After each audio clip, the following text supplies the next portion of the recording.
There's a lot of hurt out there, and for me, you know, I guess I try to do things not just to educate, but to touch people's heart to help that hurt go away. From the Center for Creativity at the University of Pittsburgh, this is Processing, a podcast that questions, explodes, subverts, and in some cases confirms what you think you already know about creativity and the Pitt community. I'm your host, Shannon Fink. This season on Processing, we've been exploring creativity in the context of COVID and social transformation. If there's one thing we've learned in 2020, or maybe relearned, it might be that cliche that the only constant in life is change. None of us are comfortable with change. We might say we are, in job interviews or other situations where we're compelled to stretch the truth. But deep down, change is frightening. It represents a turn into the unknown, into unexplored territory, the kind that was indicated on ancient maps with drawings of monsters or other imagined creatures. So, what happens to someone's creative practice when they're faced with the kind of radical disruption 2020 has presented? How do they cope? For writer and Pitt MFA grad Hannah Eko, the travel restrictions and enforced isolation of COVID gave her the chance to go deeper into her writing, to look at it through a different lens.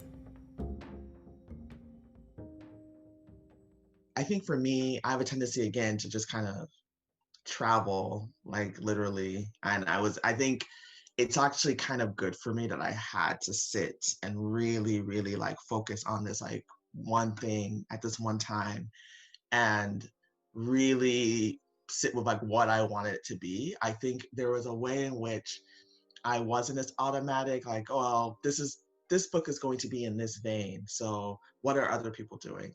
And then after this, because of the pandemic, I think I really got to sit and be like, okay, what does Hannah want to create?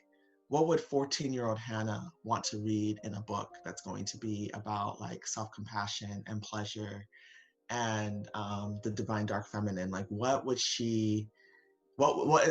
call to her, like, honestly? And maybe that's also not going to be exactly what's being said now. And this was, to me, this was like a really a good time for me to sit with my own voice and become more comfortable with just like speaking my truth, because I was able to sit with it for longer.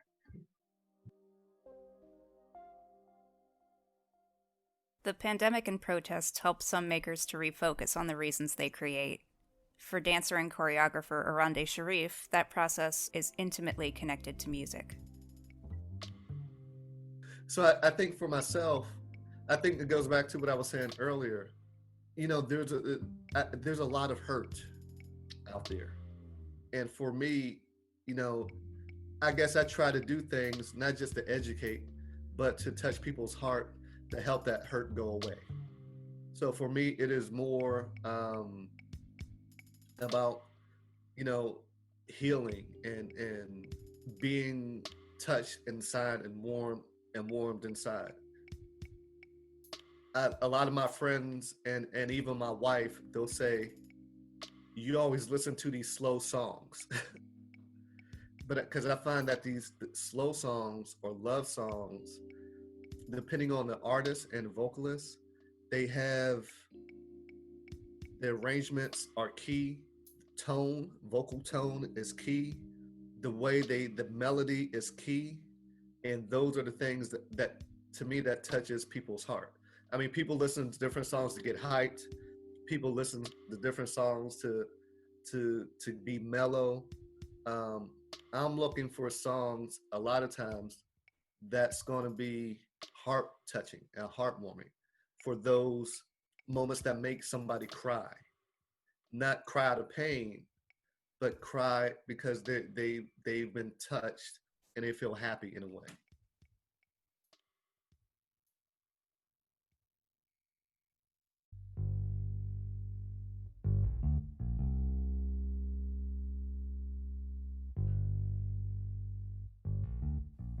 In the summer of 2020, many of us had to learn how to improvise.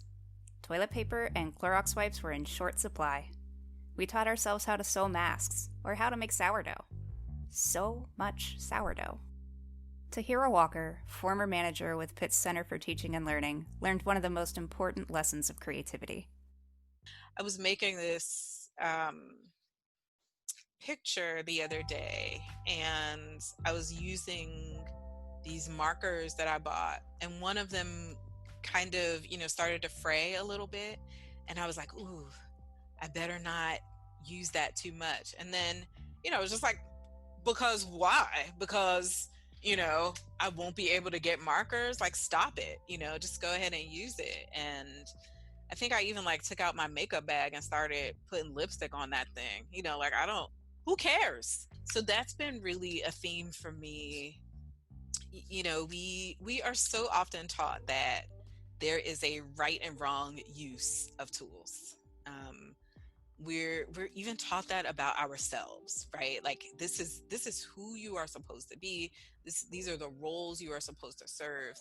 And if I haven't learned anything else in this last few months, it is forget that. Forget those rules. Find out what works. And there are going to be some things that they didn't work out well. Turns out lipstick smudges, and it doesn't look good after a few days. But I'm going to enjoy the different tools that I have at my disposal.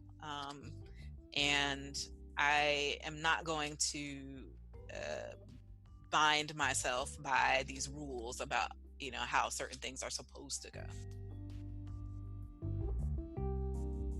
In a way, we were all relearning how to be beginners. With hugs and handshakes off limits, we awkwardly elbow bumped. We left ourselves on mute or forgot that our cameras were on, with more or less embarrassing results.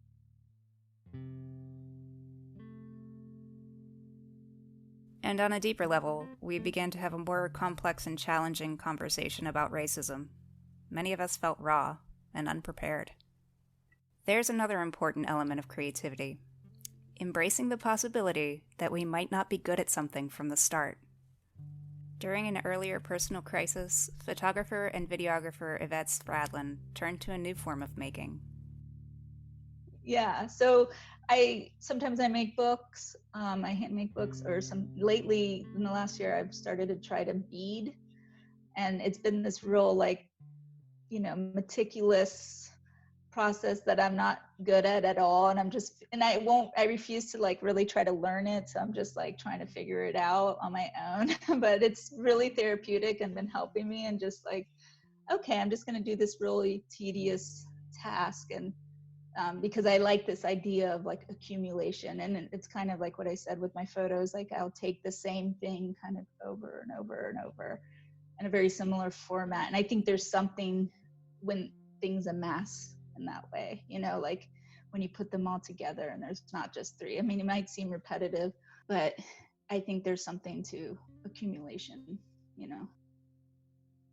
last year I started the beads because my friend got diagnosed with cancer, who ended up passing. And my brother had something, my mom had some, it was everything happened in the month of June, actually 1 year ago. And I just started, I was I think there's something very stress relieving about learning something new, as frustrating as it is. I really believe in that, that Zen idea of the beginner's mind, where you have all the potential in the world as a beginner, and as a master it closes down.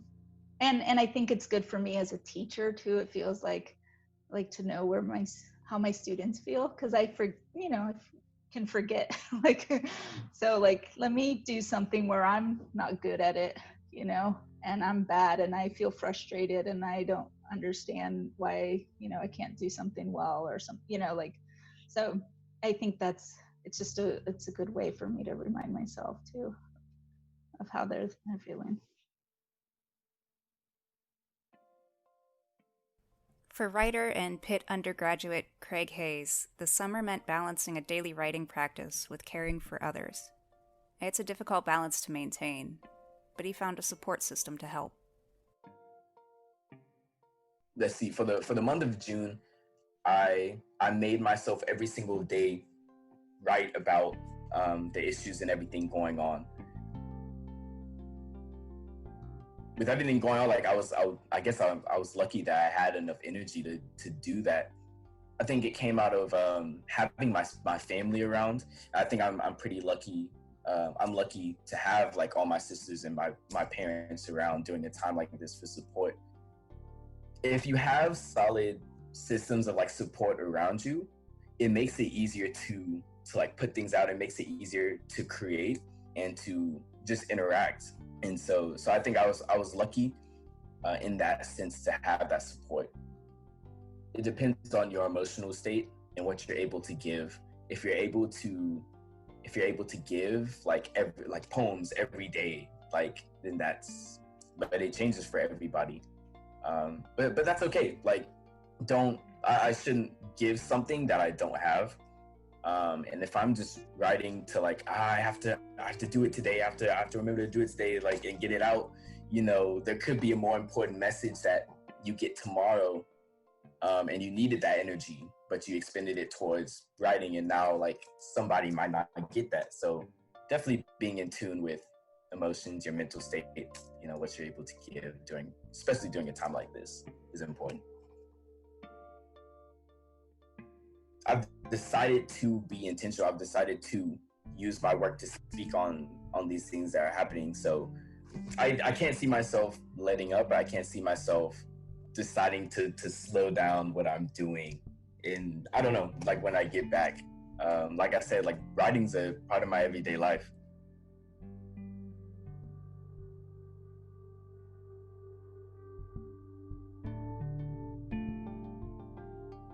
So this is the point where we should wrap up, maybe with some solid lessons to take away, some resolution to our makers' stories. But the problem is, the stories we're telling really haven't ended. We're still finding our way, all of us, through a new landscape. For every tentative answer we come up with, it can feel like 2 new questions pop up. It looks like we're heading quickly toward a vaccine for COVID-19. But if we've learned nothing else from this particular global pandemic, maybe it should be that there are others evolving. How will we handle them? You don't stop in the middle of a journey, like you finish it out. And I guess I can speak to a lot of things, is that many times we get to the worst parts and we quit and we want to quit and we want to drop everything. But if we stop, like who stops in the middle of a journey? Like who stops in the middle of a book and doesn't like see the end part, like where the hero or the heroine wins, and everything like is resolved. And one election, no matter how important, doesn't change some underlying facts. That according to the Anti-Defamation League, Pennsylvania recorded the 5th highest number of anti-Semitic incidents in the country in 2019. That according to an FBI analyst, Pittsburgh has become a hub for white supremacy.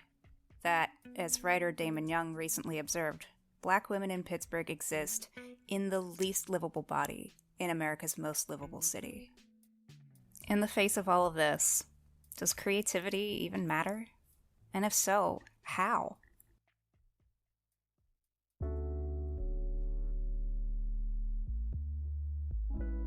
So I view my work now with a much more like, whatever wants to come through, comes through. And I have much more confidence in what I'm doing than I think I did at the beginning of this crisis, because I realized like, even if it's not like something that's going to take the forefront of the movement, I know that there are enough people who truly, truly want to meet this space, who do need to kind of be reminded of their humanity as Black people. That's kind of, that's not just about, violence, right? Like, so that's something that's given me a lot of confidence. And it's like and then I think my community, my friends and my teachers and my mentors really, really helped me to have that.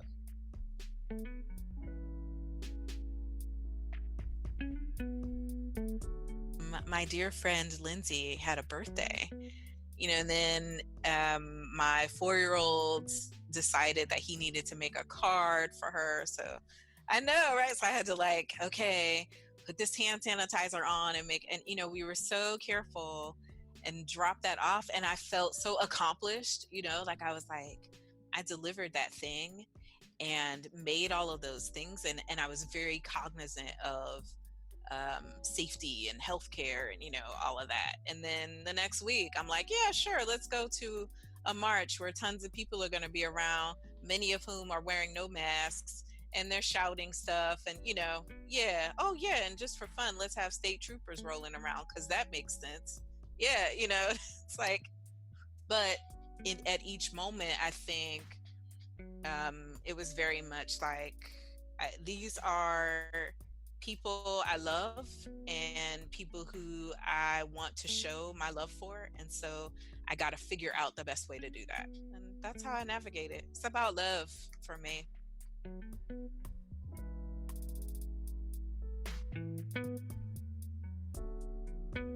Creativity is a way of finding our way through. When you come down to it, maybe it is about love. According to Toni Morrison, writing is really a way of thinking, not just feeling, but thinking about things that are disparate, unresolved, mysterious, problematic, or just sweet. Creativity offers us a way to think about, to navigate, change, to connect, to discover or make our community in small ways or large. There's no one way to be creative, just like there's no separate group of creatives out there, somehow different from the rest of us. Creatives are us, and we are creative. On behalf of everyone at the Center for Creativity, I just want to take a moment and express our sincere thanks to our guests, Tahirah Walker, Oronde Sharif, Ivette Spradlin, Hannah Eko, and Craig Hayes for taking the time to talk with us and to share their perspectives with us. And for being so patient while we put this season together. And thanks to you, our listeners, for listening. So thanks, everyone.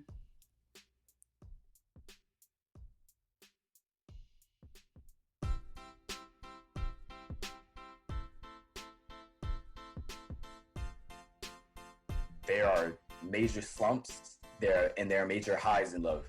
It's nowhere near perfect. Like, we go through this, like, we're human, but it's you see the growth, and you see that a lot of times, like, love it's not perfection, it's healing, and it's growing. I don't know one person that does not love Dolly Parton, right? She's great. If you had a performance between Prince and Michael Jackson, everybody would be there. So there's certain things that touch people, and it's not, sometimes it's not even about the lyrics, but it's just the emotion that goes into it. So I think art is a global thing that really brings people together. I don't think in society we always get that, but I think this is one of the few times you have a majority of people creatively, artistically focusing on one idea. No one does anything alone. So being able to have a community, however small, it could even be one other person who believes in what you're doing and can support you and see you, I think is very important. So those are like the things that I'm doing right now. It's like not feeling bad about the fact that I miss, or that I need this, and just kind of leaning into it and being like, okay, this is just normal. Like, this is, you need to feel connected to people.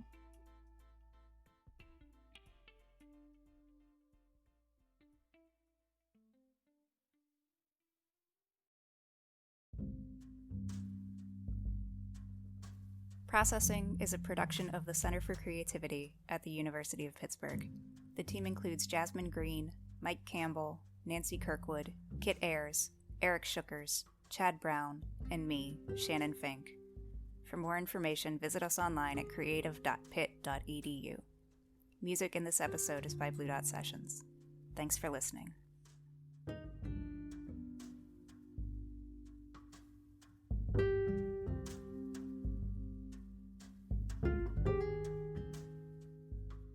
Oh, hey, and one more thing. Next season on Processing, Season 3, we're trying something entirely new. So it'll be a new format, new topic, new everything. So we hope you'll join us then too. Thanks.